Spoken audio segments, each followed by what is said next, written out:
¿Por qué hay tantas noticias sobre el Sol? Algunos dicen que el Sol se está enojando. Bueno, ¿qué significa eso exactamente? ¿Deberíamos preocuparnos? Francamente, sí, deberíamos estar preocupados. Por lo general no es bueno recibir demasiado sol. El componente ultravioleta de la luz solar es perjudicial para la piel, pero la piel humana posee cierta pigmentación que nos protege contra los rayos solares peligrosos. Cuanto más ultravioleta hay, más pigmentación tenemos.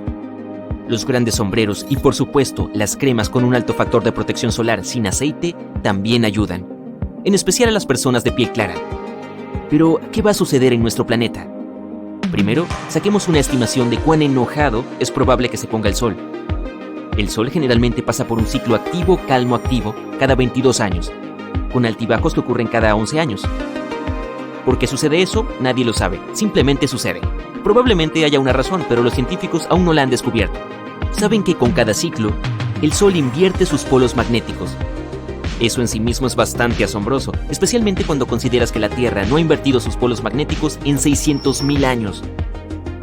De hecho, en los últimos 100 años, el Sol ha estado extremadamente tranquilo. Eso también es inusual. El ciclo activo-calmo-activo se ha convertido en un ciclo activo-calmo-calmo. Pero algo está cambiando. Y es por esta razón que les estamos notificando a ustedes, los genialocos, qué podemos esperar en los próximos años. Los términos calmo, activo o enojado se refieren a la cantidad de radiación de alta energía que emite el Sol. Afortunadamente, no cambia mucho. Eso sería un problema serio.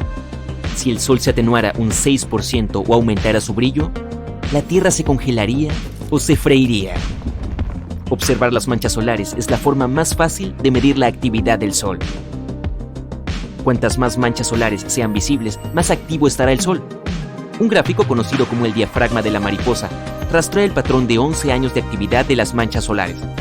El diafragma de la mariposa muestra cómo las manchas solares desaparecen regularmente de la superficie del Sol y reaparecen en otros lugares. La NASA pronosticó que el actual ciclo de actividad solar sería tranquilo, como el anterior. Pero está empezando a parecer que ese no es el caso. Actualmente estamos en el ciclo solar número 25, el 25º ciclo solar de 11 años desde 1755, cuando se comenzó a llevar un registro. Se espera que este ciclo de actividad solar alcance su punto máximo en 2025. El Sol ya ha superado el número de manchas solares que la NASA había predicho. No parece que este ciclo solar vaya a ser tranquilo.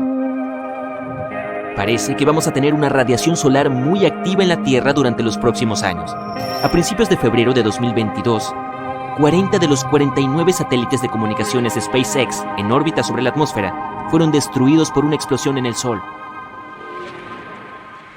El gas de plasma electromagnético de alta velocidad del Sol, conocido como viento solar, hizo que la atmósfera de la Tierra se comprimiera y los satélites de Elon Musk perdieron su integridad orbital y se estrellaron contra la Tierra.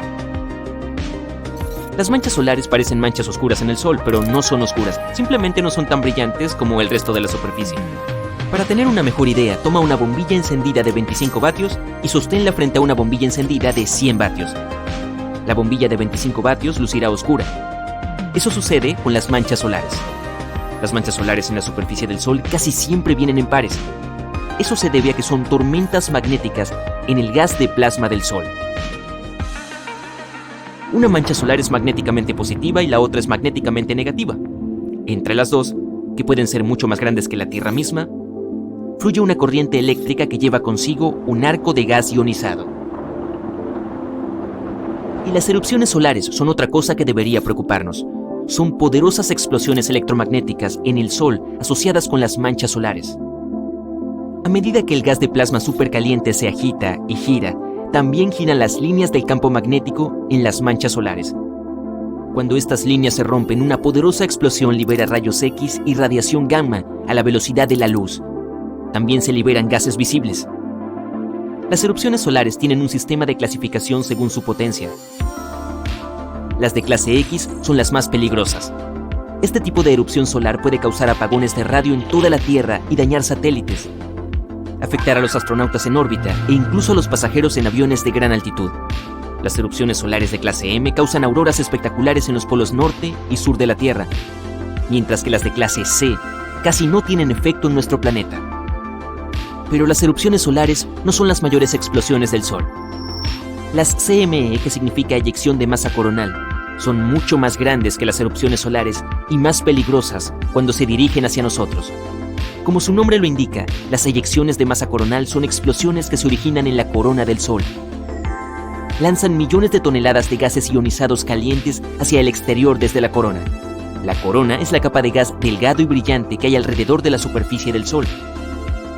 La corona del Sol es mucho más caliente que la superficie. Y la superficie en sí tiene unos 5.500 grados centígrados. Pero la corona está a más de 550.000 grados. ¿Por qué y cómo la corona es mucho más caliente que la superficie del Sol? Es otro gran misterio que los científicos aún tienen que resolver. Una teoría reciente afirma que la corona se calienta con ondas de sonido y que las reacciones nucleares del Sol hacen mucho ruido. El proyecto GONG, o Global Oscillation Networking Group, se creó para monitorear las ondas de sonido en el Sol. Genial, ¿no? Resulta que el Sol suena u oscila como una campana. Y tenemos 5 sitios de observación en todo el mundo. En la India, en Australia, en las Islas Canarias, en Chile y en California, que mantienen una vigilancia constante sobre los más de 10 millones de ondas de sonido que se mueven en el Sol y alrededor de él. Ahora que el Sol está entrando en una fase activa, podemos esperar ver potentes eyecciones de masa coronal dirigiéndose hacia nosotros. Los gases expulsados por el Sol son ionizados y despojados de electrones por el intenso calor. Esto hace que formen una tormenta de protones que puede viajar por el espacio a velocidades de alrededor de 800 kilómetros por segundo. Estos núcleos atómicos cargados positivamente serán mayormente bloqueados o desviados por el campo magnético que se extiende alrededor de la Tierra. Nuestra atmósfera no ayuda contra una tormenta de protones, aunque el último kilómetro de aire sobre la superficie de la Tierra detiene los dañinos rayos X de las erupciones solares. El viento de partículas del Sol solo puede ser detenido por la magnetosfera de la Tierra. Podemos esperar algunas auroras espectaculares alrededor de los polos magnéticos de la Tierra, y es muy posible que estas auroras se extiendan hasta las latitudes medias cuando la Tierra se mueva a través de una eyección de masa coronal. Actualmente Estados Unidos tiene una sonda espacial que se dirige a la corona solar. Debido a que la corona del Sol se extiende hacia afuera por muchos millones de kilómetros, la sonda solar Parker, como se la llama, navega a 5,5 millones de kilómetros de la superficie de nuestra estrella, o aproximadamente 1/10 de la distancia a Mercurio. La sonda está experimentando temperaturas de más de 1.300 grados centígrados, pero su interior está a salvo. Un escudo térmico compuesto de carbono de 11,43 centímetros de espesor protege los telescopios y magnetómetros de la sonda que miden la intensidad del viento solar. Las 5 antenas que sobresalen en los gases coronales están hechas de una aleación que puede soportar las temperaturas extremas de la corona. El reciente ciclo de doble calma del Sol es un poco preocupante cuando se trata de predecir cuán activo estará el Sol en el próximo ciclo. Las manchas solares desaparecieron por completo durante mucho tiempo de toda la superficie del Sol. Es como si las distorsiones magnéticas que solemos ver en la fotosfera del Sol se hubieran hundido en su interior. El magnetismo intenso está saliendo a la superficie ahora y se está abriendo paso por la corona. El Centro Nacional para la Investigación Atmosférica de Boulder, Colorado, predice que este ciclo solar, el ciclo número 25, será uno de los más fuertes de la historia. El último ciclo solar fue muy tranquilo, con un recuento de manchas solares de solo 116. El promedio es 170, pero la predicción para este ciclo es de entre 210 y 260 manchas solares. Podría ser uno de los ciclos más fuertes de la historia. Nos arriesgamos a perder más satélites por un viento solar más potente. También podemos esperar sobrecargas de la red eléctrica a medida que la tormenta de protones alcance su punto máximo en 2025. Eso significa que deberíamos esperar una interrupción de nuestros servicios de Internet a medida que los protones cargados positivamente entren en los cables, se topen con los transformadores y los sobrecarguen. El 12 de marzo de 1989, una poderosa CME golpeó la Tierra y creó un caos absoluto en nuestras redes eléctricas. ¿Experimentaremos algo de esta magnitud en un futuro próximo? Bueno, mejor mantengámonos alerta. La profesión de astronauta es probablemente una de las más intrigantes y misteriosas que existen. Pero, ¿te has preguntado alguna vez por los detalles de su vida cotidiana? Por ejemplo, ¿qué pasa bajo esos voluminosos trajes espaciales? Algunos creen seriamente que los astronautas llevan ropa interior de papel. Otros están seguros de que la falta de gravedad hace que la suciedad se vaya flotando. ¡Buah! Ojalá. La cosa es que los astronautas no lavan su ropa. En absoluto. En 2011, la NASA encargó una lavadora para la Estación Espacial Internacional. ¿A modo de broma? No lo sabemos. De cualquier manera, los astronautas no pudieron usarla por razones obvias.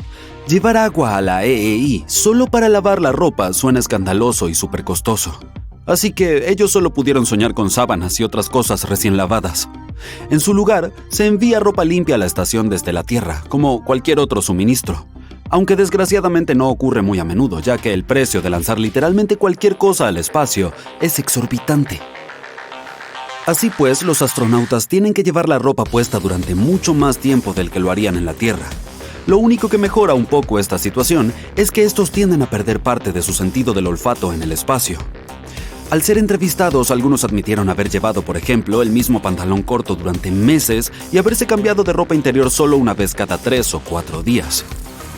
No es de extrañar que los astronautas no vistan para impresionar, sino por comodidad y conveniencia. Su atuendo típico suele consistir en camisas de manga corta y pantalones largos tipo cargo. Es la ropa que llevamos en la Tierra, nada especial. Pero cuando salen del interior climatizado de la EEI, por supuesto necesitan prendas especiales. Y me refiero a los gruesos trajes espaciales.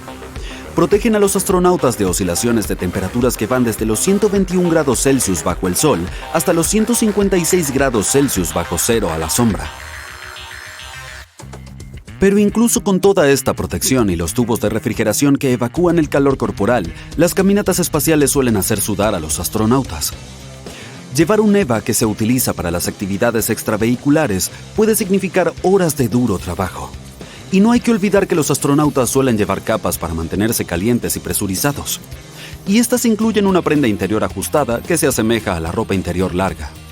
Esta prenda a menudo se reutiliza e incluso se comparte. Y como en la EEI no hay lavadoras, ya me entiendes, ¿verdad? Un hecho interesante. Hay una persona especialmente entrenada que huele cada cosa que los astronautas se llevan al espacio. Se hace para protegerlos de olores desagradables o tóxicos. Y es que no se puede ventilar una habitación en el espacio si no te gusta cómo huele dentro. Por eso la NASA tiene mucho cuidado con el tipo de olores que permiten pasar. Al mismo tiempo, nada puede evitar los que aparecen ya en la EEI. De todos modos, los trajes espaciales y los que hay debajo de ellos se usan una y otra vez. Y pronto, uno empieza a preocuparse no solo por los malos olores, sino también por los problemas de higiene y salud. Surge una alarmante posibilidad de biocontaminación. Esto incluye bacterias, fluidos corporales y otras sustancias extrañas. La situación empeora si pensamos en misiones más largas, por ejemplo, a la Luna. Al mismo tiempo, resulta totalmente inviable lavar el interior de los trajes espaciales de forma sistemática. El agua es demasiado valiosa en la EEI como para desperdiciarla en algo tan mundano. Por eso la NASA, junto con la Agencia Espacial Europea y otras organizaciones, pidió a especialistas que desarrollaran tejidos que pudieran resolver el problema de la biocontaminación en los trajes. Verás, durante el programa de transbordadores de la NASA, los trajes espaciales debían utilizarse en viajes bastante cortos de 2 semanas. Pero luego, los astronautas empezaron a vivir en la EEI durante periodos mucho más largos. Por eso hubo que prolongar la vida útil de sus trajes. ¡Hasta 6 años! No es de extrañar que los microbios se convirtieran en un problema mucho más preocupante que antes. Así que, hace más de una década, un equipo de expertos empezó a investigar distintos métodos para deshacerse de los microbios y bacterias que habitan en los trajes espaciales. Cortaron textiles en cuadrados de 5 centímetros, los colocaron en placas de Petri y cultivaron algunas especies de hongos y bacterias en estas muestras. Algunos de los tejidos que utilizaron estaban impregnados de cobre. Esta sustancia tiene unas propiedades antimicrobianas impresionantes. Cuando las bacterias entran en contacto con este elemento, sus paredes celulares y membranas se desestabilizan. Los iones del metal dañan a los microbios haciéndolos más vulnerables. Los científicos de la NASA también probaron utilizar tejidos tratados con silicona y plata. Esta última resultó ser tan tóxica para los gérmenes al contacto como el cobre. Tras observar lo que había crecido en los tejidos durante los últimos 14 días, los investigadores descubrieron que solo un compuesto había conseguido mantener a raya a las bacterias y los hongos. Se trataba de una solución de moléculas de plata que normalmente se utiliza para desinfectar los vendajes de los hospitales y otras cosas. Pero los iones de este metal resultaron ser demasiado buenos en su trabajo porque se deshicieron de todo, literalmente. Y la esterilización total podría ser más mal que bien. Necesitamos un ecosistema equilibrado formado por millones de microorganismos para mantener sanos nuestros órganos y nuestra piel. En el 2022, la NASA contrató a las empresas estadounidenses Axiom Space y Collins Aerospace para desarrollar la próxima generación de trajes espaciales. Y pronto apareció un prototipo. Este fue diseñado para ser utilizado durante la misión Artemis 3. El objetivo principal de este viaje es el aterrizaje de una tripulación en el polo sur de nuestro satélite natural. Se supone que estos trajes espaciales utilizan tejidos con propiedades antimicrobianas que pueden reducir potencialmente la biocontaminación. El sistema de refrigeración de estos también añadirá biocidas en sus circuitos de agua, lo que ayudará a evitar la acumulación de microbios. Hablemos ahora con más detalle de los trajes espaciales. Para empezar, hay dos tipos principales. Probablemente hayas visto el traje de escape de tripulación avanzada, también conocido como traje naranja o traje de calabaza. Los astronautas llevan este traje de presión total durante el despegue y son insustituibles para quienes se dirigen a altitudes muy elevadas. Allí, la presión es tan baja que las personas no pueden sobrevivir sin un traje protector especial. Y mientras que las tripulaciones aéreas llevan trajes de presión parcial, las tripulaciones espaciales tienen que ir protegidas con trajes de presión total. Después de todo, viajan mucho más alto. El traje también está equipado con muchas cosas que pueden ayudar a un astronauta a sobrevivir en caso de emergencias durante el lanzamiento o aterrizaje de una nave espacial. Un traje de calabaza normal lleva bengalas, medicamentos, equipo de supervivencia, una radio y un paracaídas. En resumen, los astronautas no saldrían vivos del proceso de abandonar la Tierra sin el traje naranja. Pero, ¿por qué sus diseñadores eligieron esta tonalidad? La razón principal es que este tono es uno de los más visibles para la búsqueda y el salvamento, incluido el muy probable salvamento marítimo. En cuanto a los EVA, su propósito es diferente. Los astronautas llevan estos trajes cuando realizan caminatas espaciales. Los protegen de las duras condiciones del espacio exterior con sus temperaturas extremas y su casi vacío. Además, este puede evitar que pequeños desechos dañen a los viajeros espaciales. Seguramente te habrás dado cuenta de que los trajes EVA son mucho más voluminosos que los de color naranja. Eso se debe a que tienen muchas capas de aislamiento y tejido protector pesado. También contienen aire respirable, agua potable y controles de temperatura. Ahora bien, cada vez que un astronauta realiza un paseo espacial, utiliza una correa de sujeción que lo ata a la estación espacial. Y en caso de que se rompa, el traje EVA tiene un sistema de reserva. Este incluye pequeños propulsores a reacción que pueden controlarse desde la estación con la ayuda de un mando. En cuanto al color, en primer lugar, el blanco refleja el calor del sol mejor que otros tonos, y los astronautas no pasan demasiado calor. Además, el color blanco es el mejor cuando se trata de distinguir el diminuto punto de un astronauta en la vasta extensión del espacio negro. Otro detalle curioso. Mientras que los trajes espaciales blancos protegen a los astronautas de pasar demasiado calor, no pueden evitar que experimenten mucho frío. Y es entonces cuando unos guantes especiales entran en escena. Tienen calentadores que mantienen los dedos de los astronautas calentitos y funcionales. Han pasado décadas desde el último alunizaje tripulado, el del Apolo 17, que tuvo lugar en diciembre de 1972. ¿No es hora de que pensemos en volver a nuestro polvoriento satélite y quizá incluso quedarnos allí? La NASA ha hecho una promesa al respecto. Se están preparando para enviar de nuevo astronautas a la Luna, quizá para el año 2025. Todo esto ocurrirá a través de un programa llamado Artemis.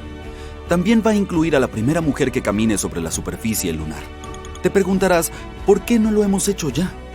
Un antiguo director de la NASA dijo algo interesante sobre el tema. No se debe a cuestiones científicas o tecnológicas. El problema era que los posibles proyectos llevaban mucho tiempo y eran demasiado costosos. Verás, los viajes espaciales no son nada económicos, y menos cuando participan seres humanos. Es cierto que en los últimos años la NASA ha tenido un presupuesto de miles de millones de dólares. Parece dinero suficiente, ¿verdad? Bueno, no cuando echas un vistazo a su lista de tareas pendientes.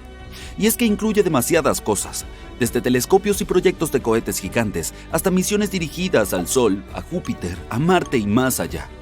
Si lo piensas bien, la NASA tiene que ser muy buena presupuestando para alcanzar todos esos objetivos. Pero el problema no son solo las finanzas. La Luna en sí es bastante complicada.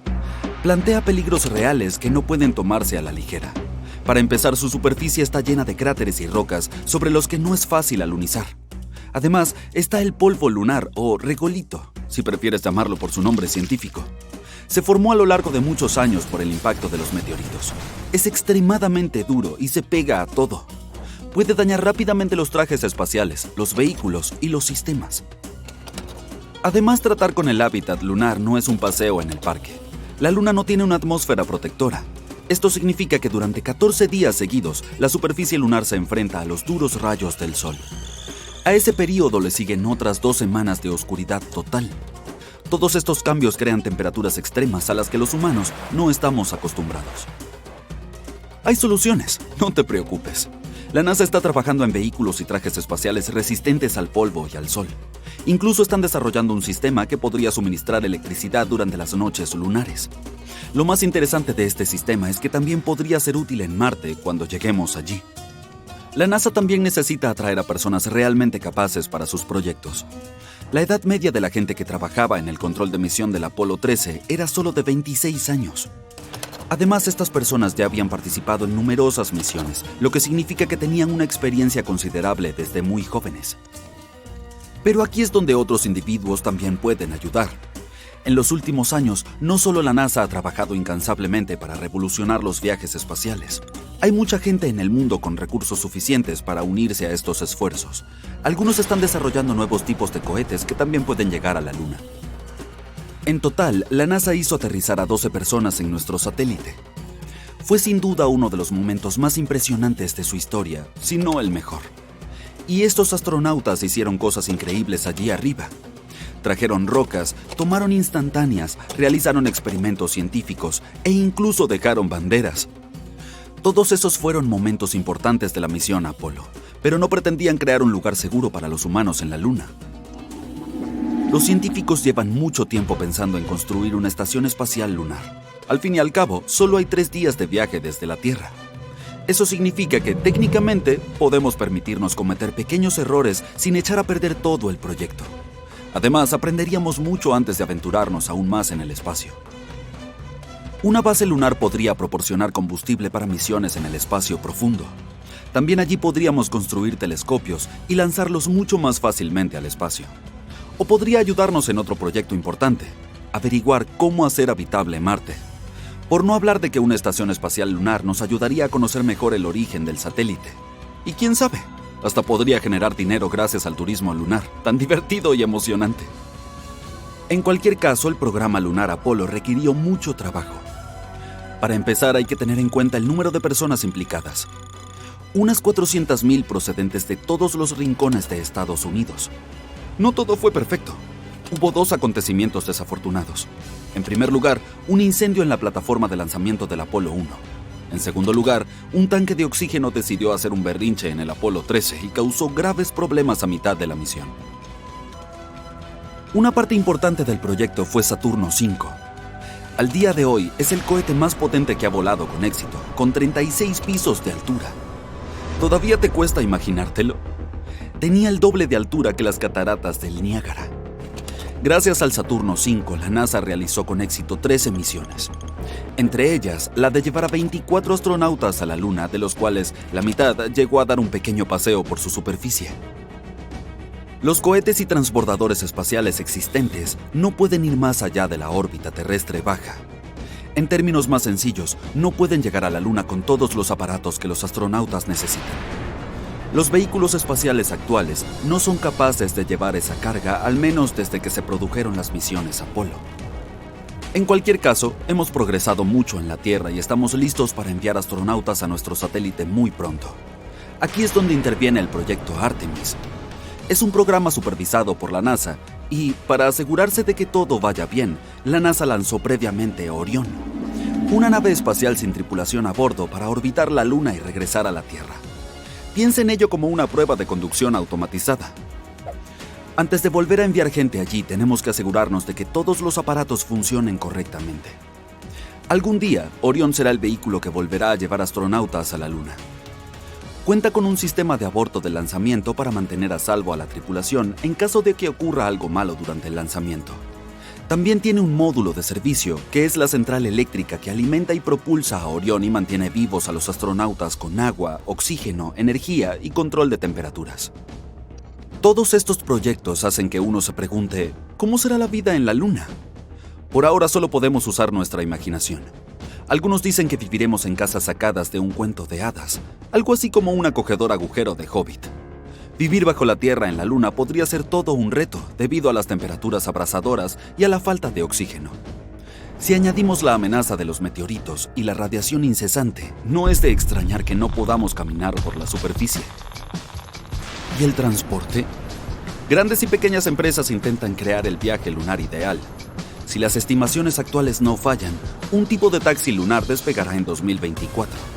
A diferencia de nuestros cohetes actuales, estos taxis espaciales no tendrán que enfrentarse a las duras condiciones de la reentrada en la atmósfera terrestre. Les resultará más fácil realizar múltiples viajes de ida y vuelta. Para poder vivir en la Luna necesitaremos una zona específica para que los taxis espaciales despeguen y aterricen con seguridad. Piensa en una pista de aterrizaje lunar firme y plana, protegida por paredes contra el polvo lunar. También será más fácil desplazarse por la superficie lunar. Los vehículos de nueva generación de los que hablamos tendrán su propio entorno controlado, lo que significa que no necesitarás un traje espacial mientras estés dentro. Si te apetece salir un momento de tu vehículo, en ese caso sí, tendrás que ponerte el traje. Muy bien, ya tenemos casa y coche. ¿Y el combustible? Ahí es donde la Luna nos lanza un salvavidas. Su menor gravedad hace que no necesitemos tanta energía para escapar de su atracción. Además, la Luna tiene hielo, y eso es muy útil. Podríamos convertir este hielo en combustible para cohetes. Necesitaremos artilugios espaciales específicos que nos ayuden a reunir este hielo. Una de estas herramientas se llama Trident. Es como un taladro perfecto para excavar en la helada superficie lunar.